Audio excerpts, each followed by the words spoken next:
One of the things that enhanced the sort of the storytelling and characters for me was when I played Crisis Core. Yeah. So I didn't play that until... Love a bit of Crisis Core. Yeah. And so I played... So to give a timeline, like the context of me going into it, I played Final Fantasy Remake in September, completed it in October. Not remembering what happens next. So I knew bits of the game and like certain things, areas where you go, but obviously I hadn't played it since I was a kid. So once Remake finished, I was sort of not sure what happens next. I remembered the whole thing with Cloud and Zach, but I didn't remember specifics. So I remember Cloud's not who he is. There's a character called Zach that thingies. Yeah. So I finished Remake and played Crisis Core, which obviously you wouldn't recommend anyone do if you haven't played the original or don't remember the original. But I remembered enough of it to not have the spoiler of, I know Cloud and Zach are the same sort of person, not the same person, but Cloud takes on Zach's side. And I think after about a week of me telling you how much I loved Crisis Core the first time round.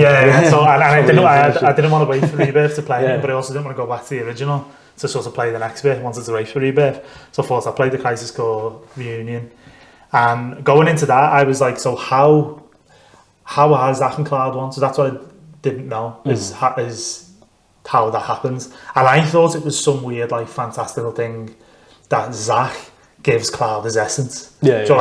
Pulls his soul out of his body, and it's like, you know, it's the fusion, like Dragon Ball Z fusion almost. Do you know what I mean? Like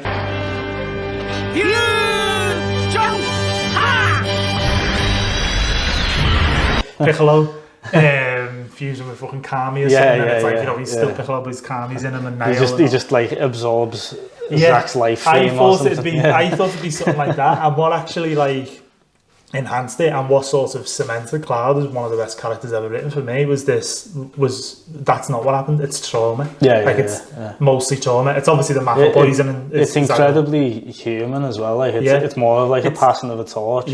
Cloud's mind is kind of like fragmented everything. And like he's literally just gone, well, I'll be him. I'll be him. But like it's that, so it's the trauma of it, which I think is great. He hasn't been able to handle the death of his best mate. You're a gunner.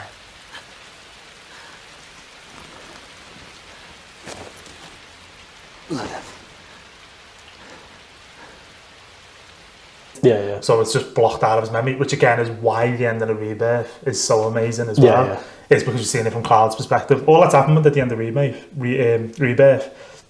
is the same thing that happens at the end of Crisis Core, which sets off the events of Final Fantasy. Cloud cannot deal with losing people, and losing people who are close to him. So he goes, fuck it hasn't happened. Exactly, and that's what I'm thinking. That's why he still thinks Airlift's but equally with that, which is like a really strong message that I got from playing Crisis Core as well, was so why can't Cloud do the things that he previously couldn't do after thinking he's Zach?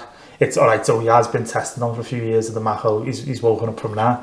But the main thing I got from it is that because he believes he can do all these things, he can do it, which is an amazing message to be like. So the thing that was holding Cloud back, the reason why Cloud couldn't become a soldier is because he didn't maybe believe in himself. He was a kid who had low self-confidence. He wasn't.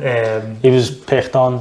He was left out of the. Left out of the group. He was bullied. He was bullied. He was a little weirdo kid and all that. He didn't have the belief to become a soldier. Then the thing happens with Sephiroth, which shows he's got that dog in him to be able to take Sephiroth on anyway, before any of the Mako infused stuff. And then because basically his mind's fucked as a result of that, he no longer has that sort of lack of belief that he can be a soldier. What I mean. He is a soldier. It's even like cemented in Advent Children, where like, you know, the first fight against Sephiroth, well, the first half of the fight against Sephiroth, like, you know, he doesn't really believe that he can still do this and stuff. He's getting absolutely battered, and then like finally he's like, no, hang on, I've done it before, and I can do it again. And then all of a sudden just absolutely clowns Sephiroth like out of nowhere, like beats him easier than he's ever beaten. Like, and that is like the whole like self-belief thing. Like that is like, if Cloud had a superpower, it's that. It's like a double-edged superpower. Like if he doesn't believe in himself, he might as well just be a like sack on the floor somewhere. But if he does believe in himself, it's like he can do anything. Which is like, it's a lovely message. Perfect message.